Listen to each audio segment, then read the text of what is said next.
অন্তরটাকে বড় বানা, মানুষের বুকে লাগানোর গুণটা অর্জন কর। লাথি মারার গুণ তো মদিনার গুণ না, গালি দেওয়ার গুণ তো মদিনার নবীর গুণ না, গালি না দেওয়া মদিনার গুণ। লাথি না দিয়া বুকে লাগাবি মদিনার আদর্শ। এই জমিনে জান্নাতের টিকিট পেয়েছেন 10 জন সাহাবা। আবু বকর জান্নাতের টিকিট পেয়ে মরণ পর্যন্ত শুধু কান্নার আওয়াজ। আমি আল্লাহর আদালতে কেমনে দাঁড়াবো, কেমনে হিসাব দিব।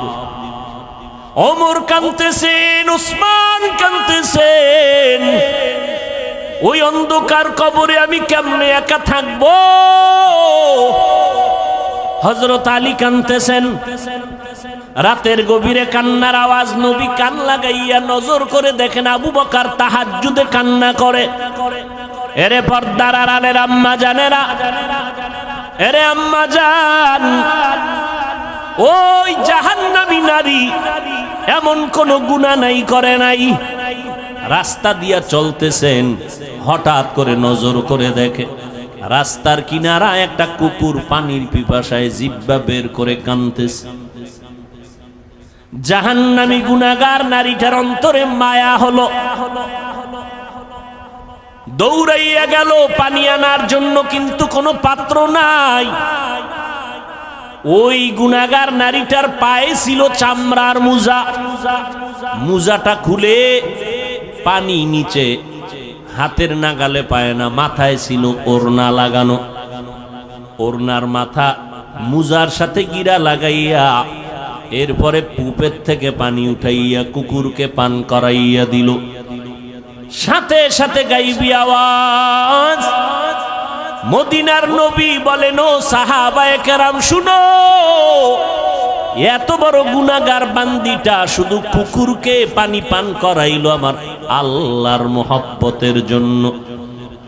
পানিটা পান করানোর সাথে সাথে গাইবি আওয়াজ, ও জাহান্নামী গুনাহগার, তোর জীবনের সব গুনাহ মাফ করে দেওয়া হলো।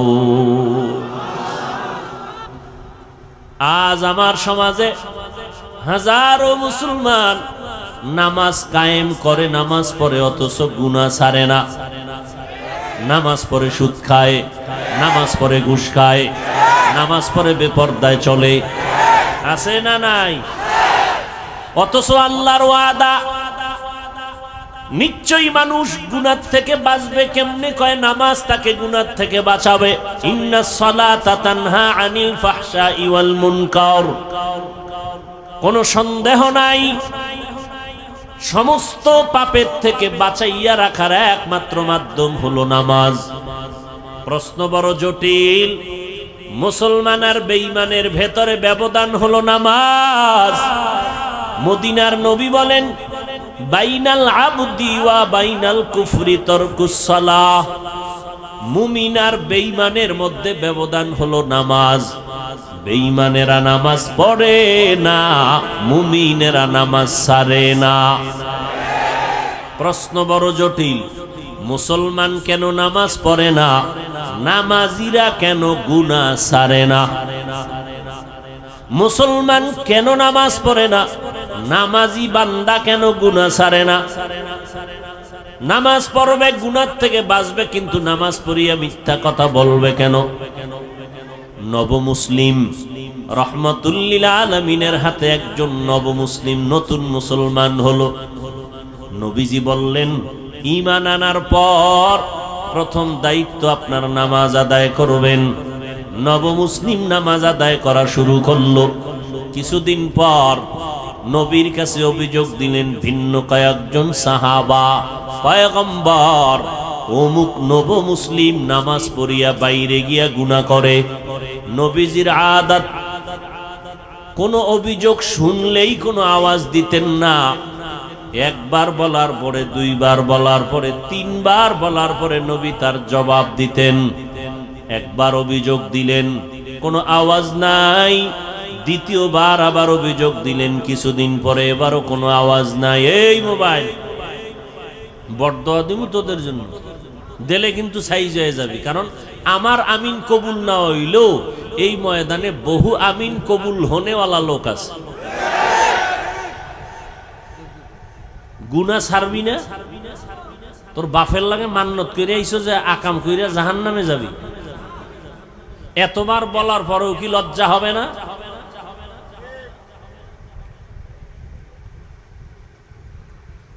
ভাইরা আমার, ছোট ছোট বাচ্চার হাতে মোবাইল, এর মা এর বাবা বলে দায়িত্বশীল মা বাপ, সন্তানকে ধ্বংস করার জন্য আর কি দরকার? আল্লাহ সবাইকে হেদায়েত দান করুন। পয়গম্বরকে তৃতীয়বার যখন অভিযোগ দিলেন, নবমুসলিম নামাজ পড়ে বাইরে গিয়া গুনার কাজ করে, অভিযোগটা কতবার হলো বলেন? নবী এবার জবাব দিলেন, লম্বা চওড়া কথা না, নবীজি কথা বলতেন সংক্ষেপ, তার ব্যাখ্যা হতো অনেক বড়। নবী অল্প কথায় বলে দিলেন, সাহাবায়ে কেরাম কিছুই বলবেন না, তার নামাজ যেদিন ঠিক হয়ে যাবে সেদিন সে গুনাহমুক্ত হয়ে যাবে। মকুন সুসুতি নামাজে পাঞ্জে গানা, ফাওয়াইলুল লিল মুসাল্লিনাল্লাযীনা মুমিনারা ইনামাজ ইমদাদ দা ইস্তাঈনু আয়াতে কুরআন বাখা আয়াতে কদ আফলাহারা ইয়াদকুন গৌর কুন্দর মানি আজ দিল সাদেকুন। ভাইরা আমার, নবী জবাব দিলেন অল্প কথায়, যেদিন নামাজ ঠিক হবে সেদিন গুনাহমুক্ত হয়ে যাবে। তাহলে নামাজ পড়িয়াও গুনাহ করে, কারণ কি বুঝলেন? কি বুঝলেন কারণ? নামাজ ঠিক হয় নাই। জমিনের মধ্যে সর্বশ্রেষ্ঠ জায়গা মসজিদ।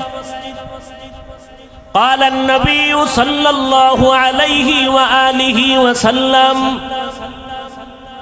أحب البلاد إلى الله مساجدها وأبغض البلاد إلى الله أسواقها।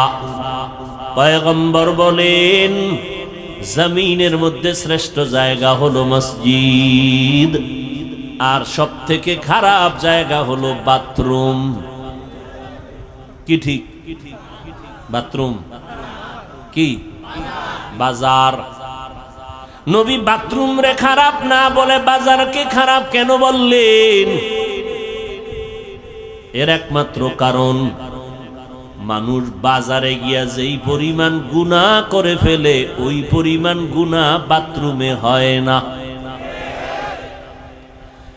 উত্তম জায়গা আল্লাহর ঘর, যেখানে সেজদা দেয় মানুষ সেখানে কম যায়, বাজারে বেশি যায়। মনে হয় জানো গোপনে ইশারায় বলতে থাকে, নবী কথাটা মনে হয় ঠিক বলেন নাই। নবী যদি আমগো মনের মতো বলতেন, খারাপ জায়গা হলো মসজিদ, ভালোটা হলো বাজার। মানুষ বাজারের মধ্যে সময় বেশি কাটায়, মারপিট আর রং তামাশা সেখানে বেশি হয়।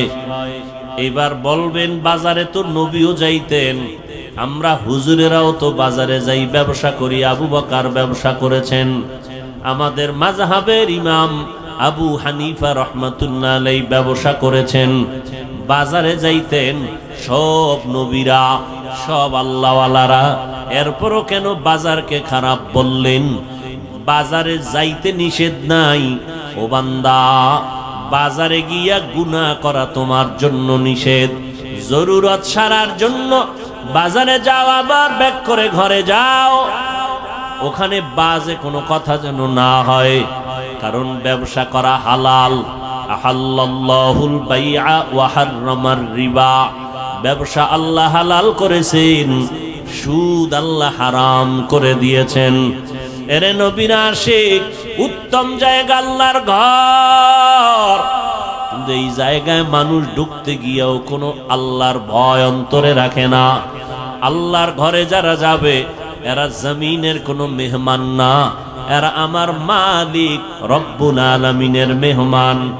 এমপি সাহেব ডাকলে মানুষ কত সুন্দর সজ্জিত হইয়া এমপি সাহেবের ডাকে সাড়া দেয়। ও মানুষ, আপন কোনো আত্মীয়র বাড়ি গেলে পুরান জামা বাদ দিয়া নতুন ড্রেস পরিয়া যায়।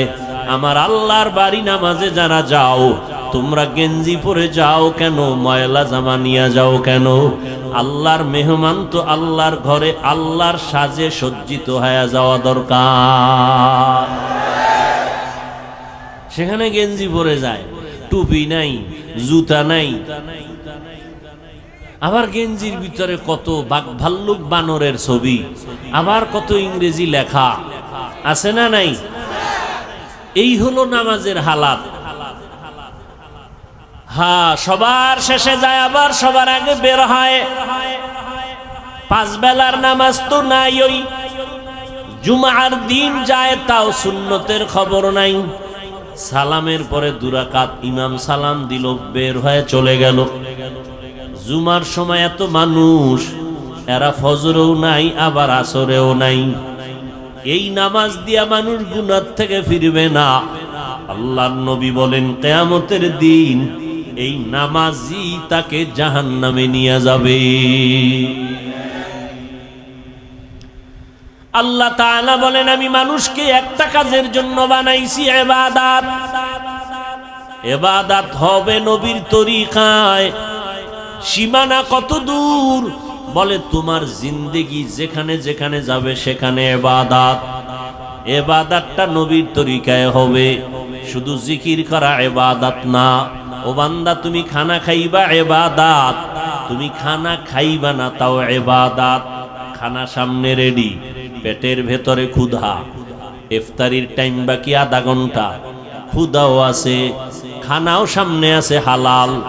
রোজাদার খাইবেনি কেন? এই সময় খানা খাওয়াটা তোমার জন্য আল্লাহর বিধানে নাই, না খাওয়াটা ইবাদত। খানা হালাল কিন্তু খাওয়া কিনা ইবাদত না। রোজার হালাতে তোমার সামনে খানা, পেটেও ক্ষুধা, তারপরও খাওয়া যাবে না, কারণ আল্লাহর বিধানে নাই, নবীর তরিকায় নাই। এই সময় খানা ক্ষুধা থাকলেও খাওয়া যাবে না, না খাওয়া ইবাদত।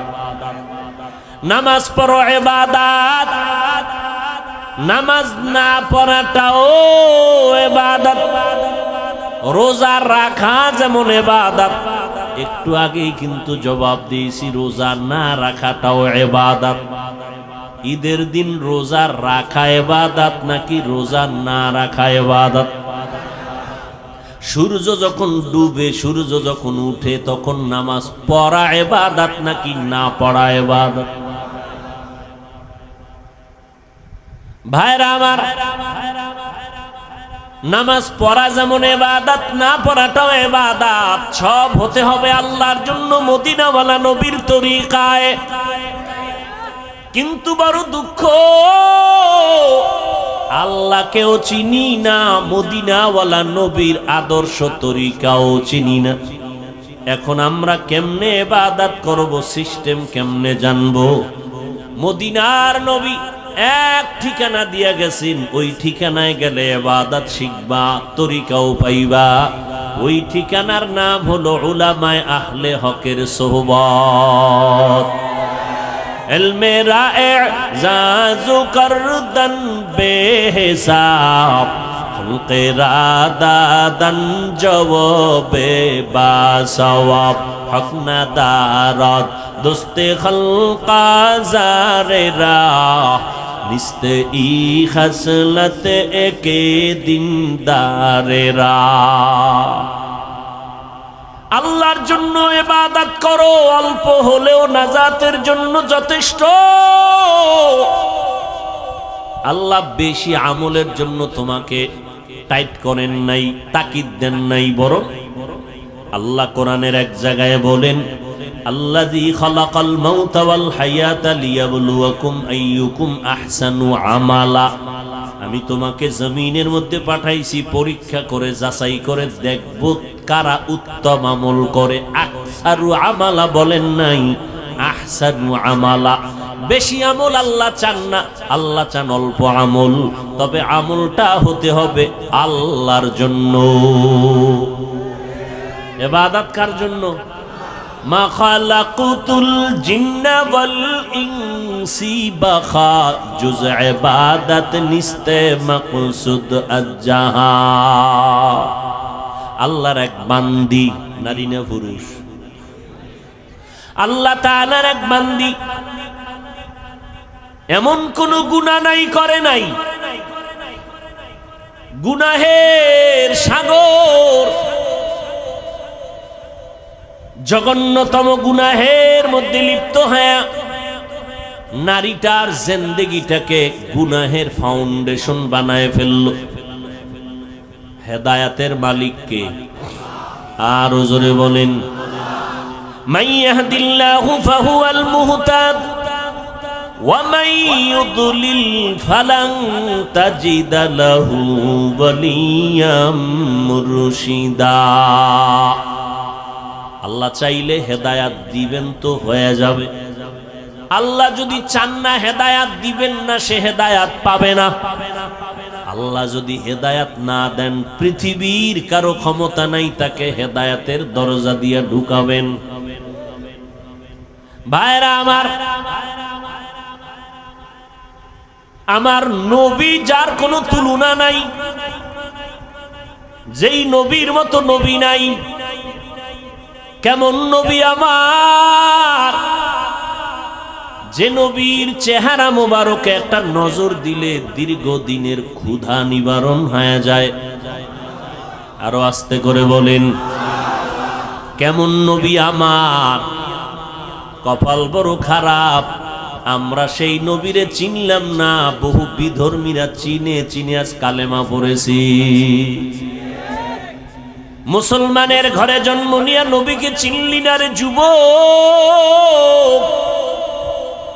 যদি নবীকে চিনতে রে বাবা, ওই নবীর আদর্শ জবাই করতা না, বেঈমানের পা চাটা গোলাম হইতা না। কেমন মায়ার নবী আমার, 23 বছরে এমন এক আদর্শ নবী রেখে গেলেন, কিয়ামত পর্যন্ত নতুন কোন আদর্শের প্রয়োজন হবে না। আমার নবীর আদর্শই পাওয়ারফুল এবং পারফেক্ট, কিয়ামত পর্যন্ত কোনো সংশোধনী লাগবে না। যদি কোনো মুনাফিক আওয়াজ দিয়ে কয় সেই 1500 বছর আগের ইসলামটাকে একটু মডিফাই করা দরকার, সেই মুহাম্মদের 1500 বছর আগের পুরানো আদর্শ একটু চেঞ্জ করা দরকার, জুতা হাতে নিয়ে জানায় দাও রে বেঈমান, তোর বিবেকটাকে পরিশুদ্ধ করা লাগবে, চেঞ্জ করা লাগবে। মুহাম্মদের আদর্শ কিয়ামতের আগে চেঞ্জ করার প্রয়োজন হবে না। এই কোন ইহুদি, কোন খ্রিস্টান, কোন হিন্দু, কোন বৌদ্ধ, কোন বিধর্মী আজ পর্যন্ত বলার সাহস পায় নাই মুহাম্মদের আদর্শকে চেঞ্জ করো। কে পেয়েছে? ইসলামের ব্যানারওয়ালা একদল মুনাফিকরা বলে 1500 বছর আগের সেই ইসলামকে মডিফাই করা দরকার।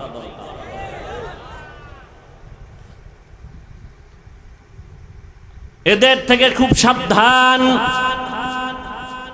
ওই নবীর আদর্শ এত পাওয়ারফুল এবং পারফেক্ট, 1500 বছর পর আজও সেই নবীর আদর্শের কারণে এত গরমের মধ্যেও হাজার হাজার মানুষ বসে আছেন।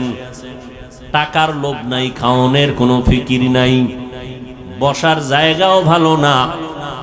কোন এমপি সাহেব এতগুলো মানুষ যদি এক জায়গায় বসায় রাখতে চাইতেন, আসা যাওয়ার অগ্রিম গাড়ি ভাড়া দিতে হতো, ঠিক নেই? বসার জন্য ভিআইপি ব্যবস্থাপনা, এরপরে ফাঁকে ফাঁকে নাস্তা, না হয় চেয়ারের বাড়ি, এরপরে নিয়ন্ত্রণের জন্য কত আইন শৃঙ্খলা বাহিনী। কিন্তু তাকাইয়া দেখো এতগুলো মানুষ এখানে বসছে, আসা যাওয়ার ভাড়া দেওয়া হয়েছে, বরং ফাঁকে দিয়া কিছু টাকা রেখেও দিল দ্বীনের নিসবতে দান হিসাবে। অনেক আবেগওয়ালা মুমিন পুরা টাকা দিয়া দিয়েছে দ্বীনের জন্য, প্রয়োজনে হেঁটে হেঁটে ঘরে যাবে। বসার ভিআইপি ব্যবস্থা, কথা বলেন না কেন? অনেকে দাঁড়ানো, বসার কোনো জায়গা নাই। কে ধনী, কে গরিব, কে শিক্ষিত, কে মূর্খ, কোনো ভেদাভেদ নাই। ফাঁকে ফাঁকে কোনো পানীয় নাস্তার আয়োজন, নিয়ন্ত্রণের জন্য কোনো আইন শৃঙ্খলা বাহিনী।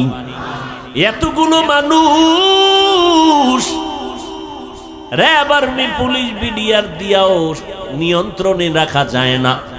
আর এতগুলো মানুষ, বসার কাইফিয়াত নাই, জায়গা সুন্দর না, খানারও আয়োজন নাই, টাকারও কোনো ব্যবস্থা নাই, যাবে কেমনে ঘরে তারও কোনো চিন্তা নাই, চুপচাপ বসে আছে। একটু চিন্তা করা দরকার, এটাকে কেউ না কেউ পেছন থেকে নিয়ন্ত্রণ না করলে তো হয় না। যিনি কুদরতের দ্বারা নিয়ন্ত্রণ করেন তিনি আমার আল্লাহ। ওই আল্লাহকে এখনো চিনো না রে যুবক? কই আজকে এত দুশ্মন সারা দুনিয়া জুড়ে?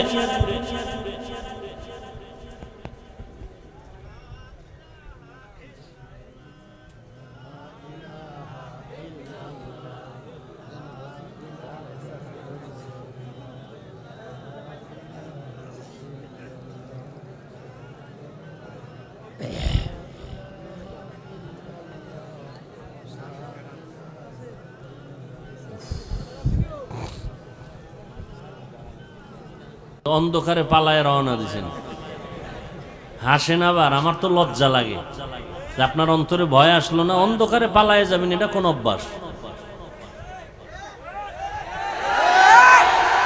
ঠিক বে ঠিক বুঝে বইলেন, বদনাম কিন্তু আপনাদেরই। ভাইরা আমার, সারা পৃথিবী জুড়ে এত দুশ্মন, ইহুদি বেঈমান সব বিধর্মীরা চায় কোরআনের আওয়াজ বন্ধ হয়ে যাক, মাদ্রাসা বন্ধ হয়ে যাক, ওয়াজ মাহফিলের মাইকের আওয়াজ বন্ধ করো, শব্দ দূষণ। এইভাবে যুগে যুগে ওরা ষড়যন্ত্র করলো, হাজারো মাদ্রাসা বন্ধ করে দিল, আলেমরে জবাই করলো, ফাঁসির মঞ্চে ঝুলাইলো। এখনো অপচেষ্টা কম করে না কোরআনের আওয়াজ বন্ধ করার জন্য। অথচ আমরা তাদের বিরোধী শক্তি না, আমরা বিরুদ্ধে বলি না। এতক্ষণ বয়ান করলাম, আরো করি, করতেছি, করব। কই হিন্দুদের বিরুদ্ধে বলি নাই, খ্রিস্টানের বিরুদ্ধে বলি নাই, ইহুদির বিরুদ্ধে বলি নাই, বৌদ্ধদের বিরুদ্ধে বলি নাই। এমন কি আমাদের ভেতরগত মুসলমানের ভেতরে কত দল আর কত মত। পাঁচকল্লি টুপি মাথায় দিয়ে বয়ান করতেছি, কোনদিন ভিন্ন টুপিওয়ালার বিরুদ্ধে বলি নাই। অথচ তাদের কাছে একটু জিজ্ঞাসা করতে মনে চায়, তুমি আমার সাদা টুপির বিরোধিতা কেন করো? কওমি মাদ্রাসায় লেখাপড়া করলাম, আজ পর্যন্ত আলিয়ার বিরুদ্ধে বলি নাই, স্কুল কলেজের বিরুদ্ধে বলি নাই। তাদেরকে জিজ্ঞাসা করতে মনে চায়, হযরতেরা আপনারা কওমির বিরোধিতা কেন করেন? তাবলীগের সমর্থন করি, কোনদিন তাবলীগ যারা করে না গালি দেই না, হিংসা করি না, দেখলে সালাম দেওয়ার চেষ্টা করি। জিজ্ঞাসা করতে মনে চায়, আপনি কেন তাবলীগের বিরোধিতা করেন? ইয়া নবী সালামু আলাইকা বলিয়া যারা দাঁড়াইয়া নবীরে টান দিয়া মদিনার থেকে নিজের বুকের সাথে নিয়ে আসেন স্টেজে, আমরা গালিও দেই না, হিংসাও করি না, দেখলে সালাম দেই। কিন্তু জিজ্ঞাসা করতে মনে চায়, আমরা যারা ইয়া নবী সালামু আলাইকা বলি না, আপনাকেও খারাপ জানি না, আপনি কেন আমাকে খারাপ জানেন? এত বয়ান করি, একটা ইচ্ছা করে কাউকে আঘাত করার মূলক কোনো কথা বলি না। দুই একটা কথা যদি অনিচ্ছায় হয়ে যায়, আল্লাহর কাছে বারবার ক্ষমা চাই। বয়ানের শেষে মোনাজাতে তওবা করি, ক্ষমা চাই। কারণ যে যেই লাইনেই হই না কেন, এখানে কত লাইনের মানুষ, কেউ সাদা টুপি, কেউ কালো টুপি, কেউ বসে নবীরে সালাম দেয়, দরুদ পড়ে, কেউ দাঁড়ানো, কেউ কওমি, কেউ আলিয়া, কেউ চরমনাই, কেউ তাবলীগ, আছে না? কিন্তু আমাদের দিলের তামান্না এবং অন্তর বড়, আমরা সব কথার একটা কথা দিয়ে দিলটারে সান্ত্বনা দেই। কে চরমনাই, কে উজানি, কে বাহাদুরপুর, কে নানুপুর, কে তাবলিগ, কে কোন দলের মানুষ, কে কোন টুপি পরে জানার দরকার পড়ে না। আমগো জানার একটাই পর দরকার হলো, আমরা যে যেই লাইনে থাকি আমরা সবাই আল্লাহর গোলাম, মদিনাওয়ালা নবীর উম্মত, মুসলমান। কি অন্তরে জায়গা দিতে মন চায় না? না, কি পরিমাণ অন্তর লইয়া ঘুরেন যে আমগো মতো বান্দারে দেখলেই চান্দি গরম। কি অন্তর এত ছোট কেন? পুঁটি মাছ খান না? বড় মাছ খাবেন, মাছের মাথা খাবেন, দিল বড় হবে। আমি পাঁচকল্লি মাথায় দিয়ে আপনাকে তো গালি দিই না, আপনার গালি কেন? ও গালি দেওয়া সুন্নত না? কি আপনার পীর সাহেবের সুন্নত না মদিনার সুন্নত? এরে যুবক, অন্তরটাকে বড় বানা, মানুষের বুকে লাগানোর গুণটা অর্জন কর। লাথি মারার গুণ তো মদিনার গুণ না, গালি দেওয়ার গুণ তো মদিনার নবীর গুণ না, গালি না দেওয়া মদিনার গুণ। লাথি না দিয়া বুকে লাগাবি মদিনার আদর্শ। যদি বান্দার দিলটা নরম থাকে, আলহামদুলিল্লাহ। গরম থাকলে বেশি বেশি রোজা রাখো, মদিনার নবীর উপরে দরুদ পড়ো, দিল ঠান্ডা হয়ে যাবে। দরুদ পড়লে কি জেলাভি লাগবে? এটা কোন কথা? হাঁটতে, চলতে, উঠতে, বসতে সব সময় নবীর দরুদ পড়ো। দরুদ কম হবে না বেশি? দরুদ পড়লে কি দাঁড়াইতে হইব? তাহলে ঘুমাবাও দাঁড়াইয়া। কেউ যদি বিছানায় শুয়া শুয়া দরুদ পড়ে, সওয়াব হবে না গুনাহ? যত পারো দরুদ পড়ো। এরপরেও মা বাবা সন্তানের মাঝে ঘরের ভিতরে তর্ক হয়নি। এই যুবকেরা সোজা হ, দিল সোজা কর, তোর মাথা সোজা করতে কই নেই। ঘরের ভিতরে সন্তান মা বাবার ভেতরে, ঘরের ভেতরে বসে তর্ক হয়নি। তর্ক হইলে কি সন্তানেরা ফেসবুকে লেখে বাবার বিরুদ্ধে, মায়ের বিরুদ্ধে, মাইক লাগায়। তা চারদিকে দুশ্মন আর দুশ্মন, ক্যামেরা ফিট করা সাংবাদিক, গোপন হলুদ সাংবাদিক, দোষ পাইলে তিলেরে তাল বানাবে। আমরা বিতর্গত যদি টুকটাক দ্বন্দ্ব হয়, এটা ফেসবুকে লেখো কেন? ও, তোমার লজ্জা নাই এই কারণে? তো লজ্জাপতি গাছ আছে আমগো কুয়াকাটা আছে, হ্যাঁ, এই গাছের শিকড় খাও দুইয়া দুইয়া। পয়গম্বর বলেন, লা ঈমানা লিমান লা হায়া আলা। আল্লাহর কসম, আমার সোনার বাংলাদেশে নাস্তিক আছে হাতে গোনা কয়েকটা, বেশি। মাদ্রাসা কম। পীর মুরিদি, মুসলমান, মসজিদ, আলেম ওলামা, ছাত্র। আমাদের সামনে কথা বলতে হলে তো অনুমতি নেওয়া দরকার ছিল, কথা ঠিক না? আমরা কেন দুর্বল? একমাত্র কারণ আমাদের ভেতরে একতাবদ্ধতা নাই। এটাই ইহুদির চূড়ান্ত slogan, divided and rule policy. একটা জাতিকে ধ্বংস করে দেওয়ার জন্য দলে দলে বিভক্ত করে দাও। আর না, আজকে আমরা যদি আল্লাহর গোলাম, রসুলের উম্মত, মদিনার নবীর আশেক মুসলমান হিসাবে এক ব্যানারে থাকতাম, এই সোনার বাংলায় টুপিওয়ালাদের সামনে কথা বলতে হলে অনুমতি নিতে হতো। কিন্তু টুপিওয়ালার বিরোধিতা হিন্দু করবে কখন? তুমিই তো করতেছো।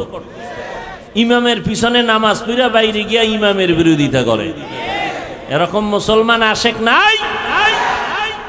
কিতনা বড় নিমক হারাম। আবার বাবায় মরলে কয়, হুজুর আইয়েন একটু দোয়া ভরেন। আছে না নাই? আল্লাহ হেদায়াত দান করেন। ও যুবক, তুমিও মুসলমান, আমিও মুসলমান। তোমার আল্লাহ আমার আল্লাহ আলাদা না, এক। তোমার নবী আমার নবী এক, তোমার কোরআন আমার কোরআন এক, তোমার কাবা আমার কাবা এক, তোমার ধর্ম আমার ধর্ম এক। তুমি আমি দুনিয়াতে আসছি এক। নাকি লঙ্গি ভরে আসছো? বিদায় বেলাও সিস্টেম হবে এক। কাফন হবে কয়টা? কথা কয় না। কালার হবে আলাদা। তাবলিগলাদের কাফনের কালার আলাদা। এই দেশে নামদারি সুন্নি যারা, তাদের কাফনের কালার হবে আলাদা, কালো। কাফনের সংখ্যা 3টে, কালারও সবার এক। কে তাবলিগ, কে চরমনাই, কে ওয়াহাবি, কে সুন্নি, কে কওমি, কে আলিয়া, কে আওয়ামী লীগ, কে বিএমপি, কে এমপি, কে মন্ত্রী, কে ধনী, কে গরিব, কে মাওলানা, কে মুফতি, কে বক্তা, কে শ্রোতা। কাফনের ভিতরে যেদিন ঢুকবি সেদিন দেখবি বাহাদুরি আর সে। কাফনের উপরে লেখা থাকবে পিসা হুজুরের লাশ। হ্যাঁ, শেষ বাহাদুরি, সব শেষ। কাফনে ঢুকছো, কার লাশটা ফকিন্নির, কারটা ধনির, কোনো লেখা আছে? এবার কবরের সাইজও হবে এক। কবরের মধ্যে রেখে মাটি পাড়াইয়া দিবে, শুধু পীর সাহেবের সাথে একটা মাইক লাগানো থাকবে, টেলিফোনের যোগাযোগ করবে। কবরের ভিতরে একটা ব্লুটুথ সিস্টেমের মেশিন থাকবে যোগাযোগের জন্য। হ্যাঁ, সব কবরের সাইজও সমান। মাটি দিয়া যখন সবাই বিদায় হবে, 2জন ফেরেশতা সবার কবরে আসবে। পীর সাহেবের যেই প্রশ্ন করবে, মুরিদেরও সেই একই প্রশ্ন করবে। হিন্দু বৌদ্ধ খ্রিস্টান সবার বেলায় প্রশ্ন 3টা, সব একই প্রশ্ন, কমন প্রশ্ন। রবের পরিচয় দাও, ধর্মের পরিচয় দাও, রাহমাতুল লিল আলামিনের পরিচয় দাও। তুমি কয় টাকার মালিক, কত এলেম ওয়ালা, জানার দরকার। প্রশ্ন 3টা। পরীক্ষা চলতেছে না ছেলেরা এখন? ও যুবক, দুনিয়ার পরীক্ষার প্রশ্নপত্র ফাঁস হইয়া গেলে আগুন জ্বলে সবার অন্তরে। প্রশ্নপত্র ফাঁস হয়ে গেল, পরীক্ষার মান দুর্বল হয়ে গেছে। আমার মাওলার সিস্টেমটা কি তাকায় দেখ রে যুবক।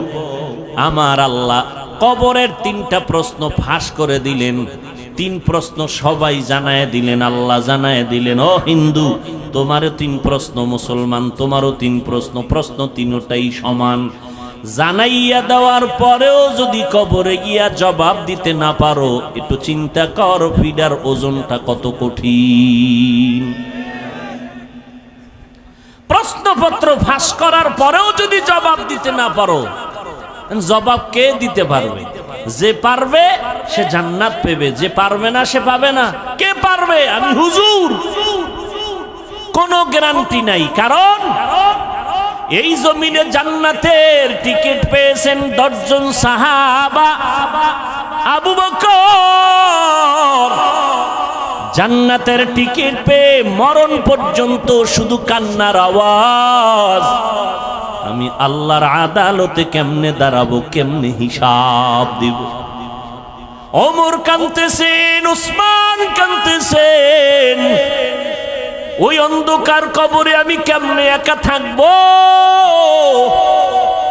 হযরত আলী কাঁদতেছেন, অথচ তাদের নামে জান্নাতের টিকিট রেডি। কয়জন? এই জোরে কও যুবকেরা। রাতের গভীরে কান্নার আওয়াজ। নবী কান লাগাইয়া নজর করে দেখেন আবু বকর তাহাজ্জুদে কান্না করে। জান্নাতের টিকিট পেয়ে যদি কাঁদেন, তো আপনার আমার উপায় কি? ও বাহাদুরেরা,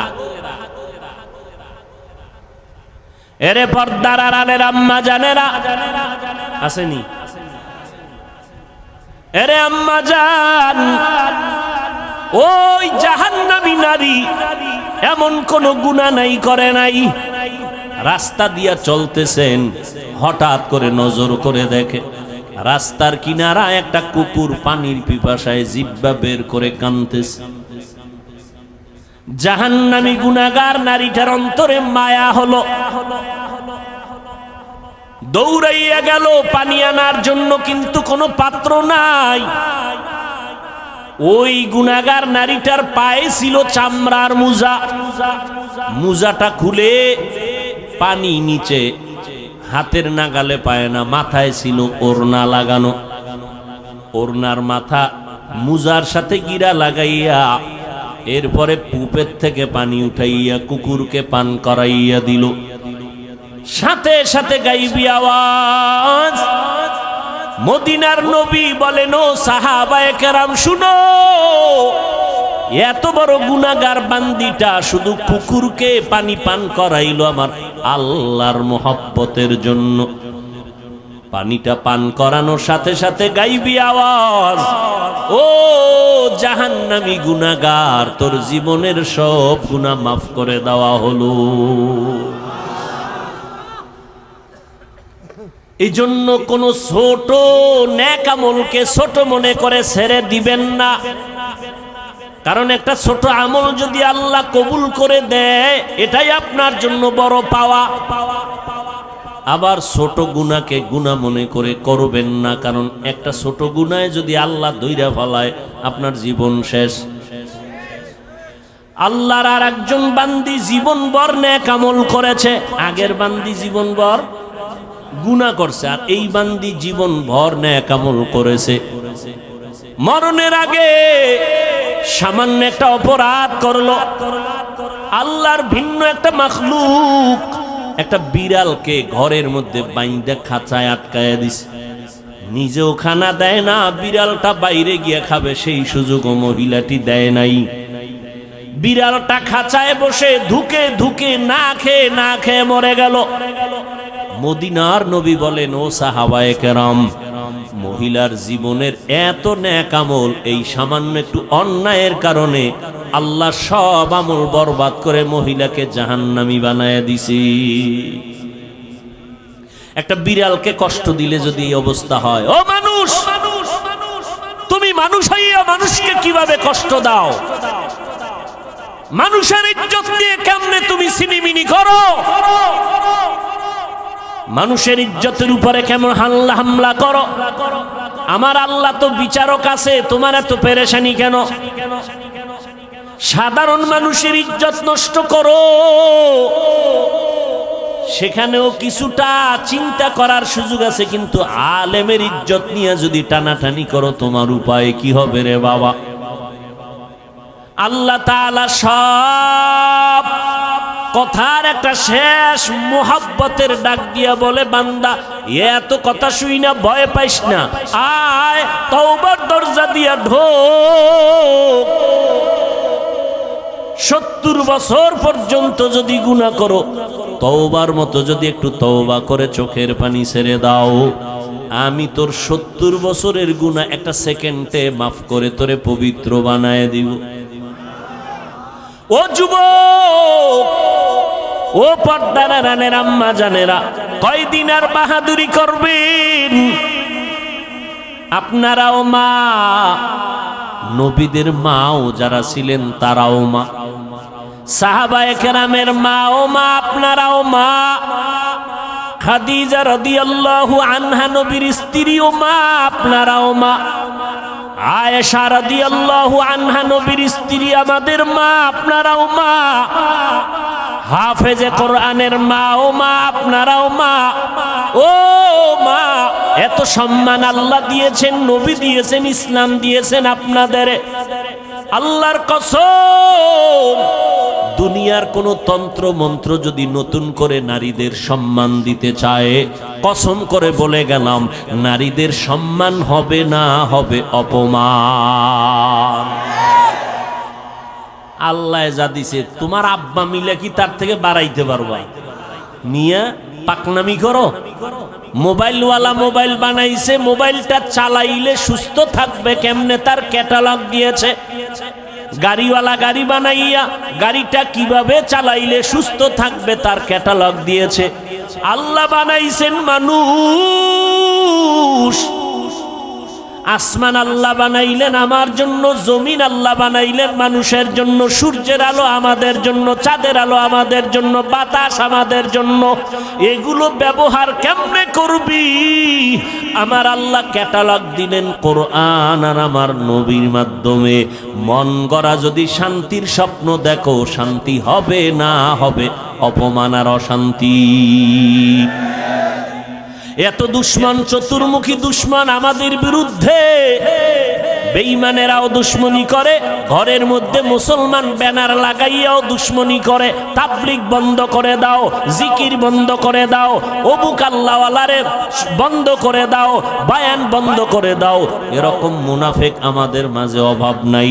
এইবার আপনারা বলেন, এত দুশ্মনীর মাঝেও আল্লাহর শুকর, আমরা যারা নবীর তরিকা মানিয়া সুন্নত অনুযায়ী চলি, আমগো সম্মান কমতেছে নাকি বাড়তেছে? আর কেমনে দেখাইলে আপনারা সুন্নত মানবেন? আর কিভাবে বললে রসুলের সুন্নত মানবেন? ও যুবক, নবীর সুন্নতের থেকে আরো কোনো ভালো আদর্শ আছে কিনা বলো, তাহলে আমি নবীরটা বাদ দিয়া তুমি দাও, আমি সেটা গ্রহণ করব। নবীরটা ভালো না হয়ে যদি আরো কারোটা ভালো হয় দাও, আমি নবীরটা বাদ দিয়া তোমার সেটা গ্রহণ করব। দাও। তুমি কেন? পৃথিবীর কেউ পারেনি, পারবে না। এক কথায় বলে দেই, পৃথিবীর কিয়ামত পর্যন্ত যত আদর্শ আসবে, আসছে, সবগুলো নাপাক। একমাত্র মদিনার নবীর সুন্নত আর আদর্শই হলো পাক। অতএব তুমি নবীর সুন্নাত মানবা না তো হিন্দুরা মানবে।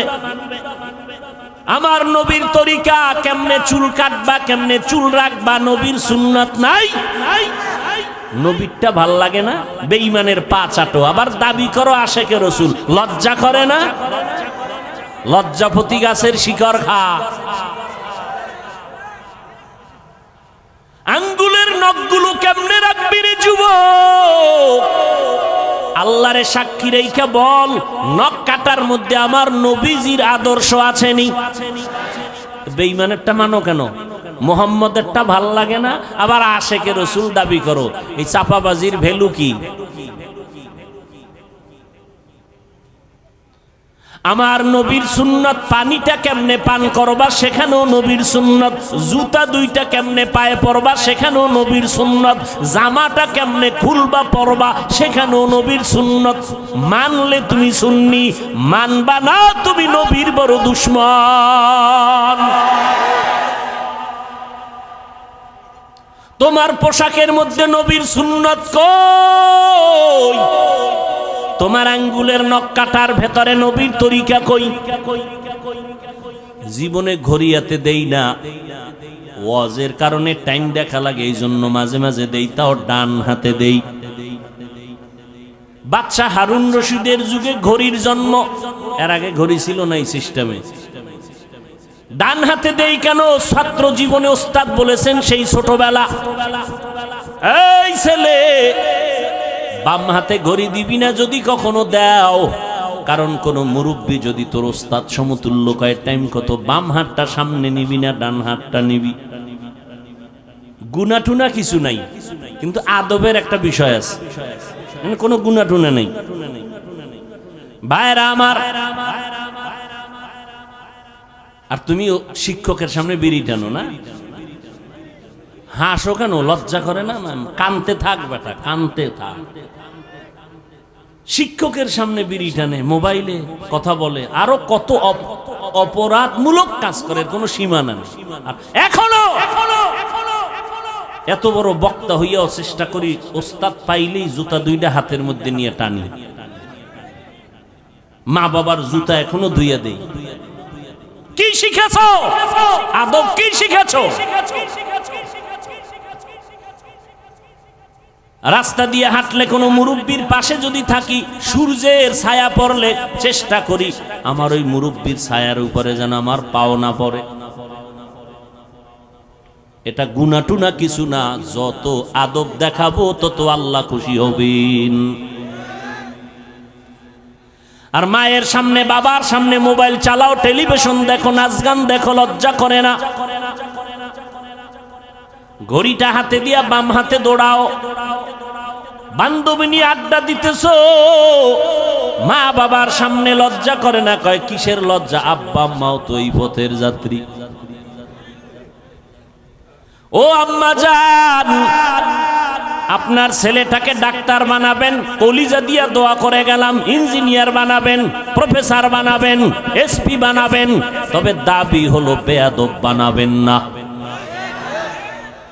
আপনার সন্তানের ব্যবহারে যেন কোনো আলেম কষ্ট না পায়, আপনার সন্তানের আচরণে এলাকার কোনো মুরব্বী যেন কষ্ট না পায়, আপনার সন্তানের আচরণে যেন সবাই দোয়া করে। আরে এমন আদর্শ সন্তান যদি বানাইতে হয়, আব্বা আম্মাকে আগে আদর্শওয়ালা হওয়া দরকার। ও যুবক, পেছনের গুনাহ থেকে এখনো সুযোগ আছে, তওবা করো।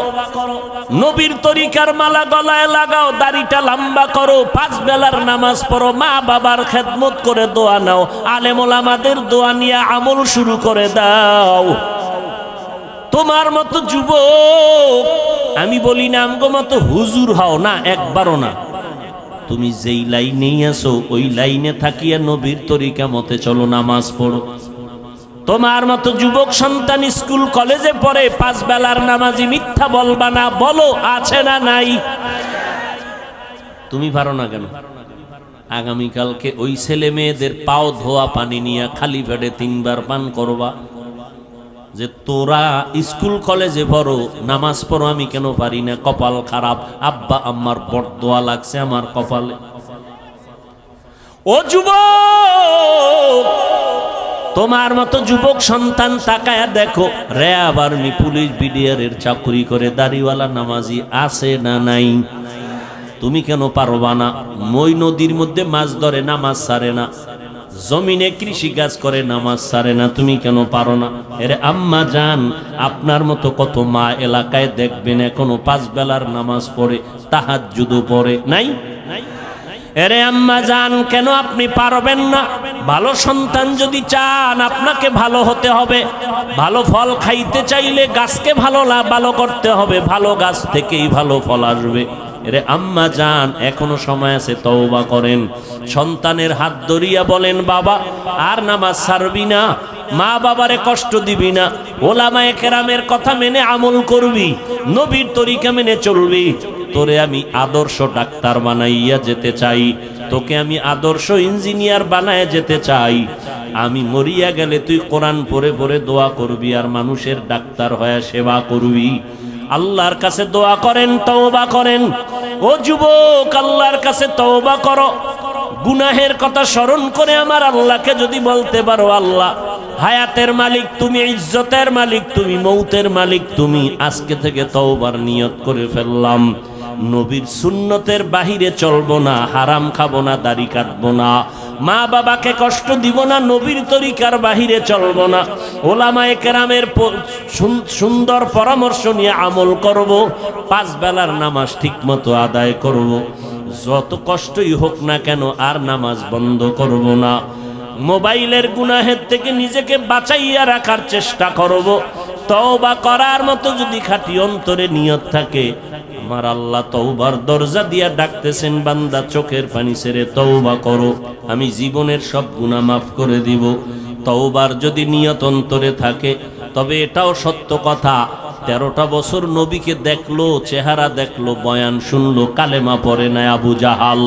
আর ওমরের মতো বান্দা নবীর গর্দান কাটার জন্য আসিয়া কালেমা পড়ে মুসলমান হয়ে গেল। এই জমিনেও কিছু মানুষ এমন থাকবে, কাট্টাস পাথরওয়ালা অন্তর নিয়ে ওয়াজে বৈশা কান্না করে বিদায় হয়ে তওবা করে যাবে, আর নামাজ ছাড়বে না। আবার ওই আবু জাহালের মতো পাথরওয়ালা অন্তর, হাজারো বয়ান শোনার পরেও সে কখনো তওবার নিয়ত করবে না। মন শয়তানের ধোকায় পড়ে বলবে, এত ইবাদত করে কি লাভ, এত সুন্নাত মানিয়া কি লাভ, কপাল পোড়া হইয়া আবার ওয়াজের প্যান্ডেল থেকে বিদায় হবে।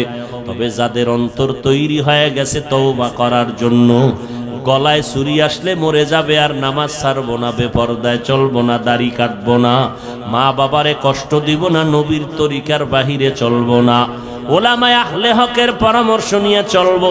তওবা করার মতো যদি কারো নিয়ত হয়, খাঁটি তওবার নিয়তে 2টো হাত আমার আল্লাহকে দেখাইয়া দাও।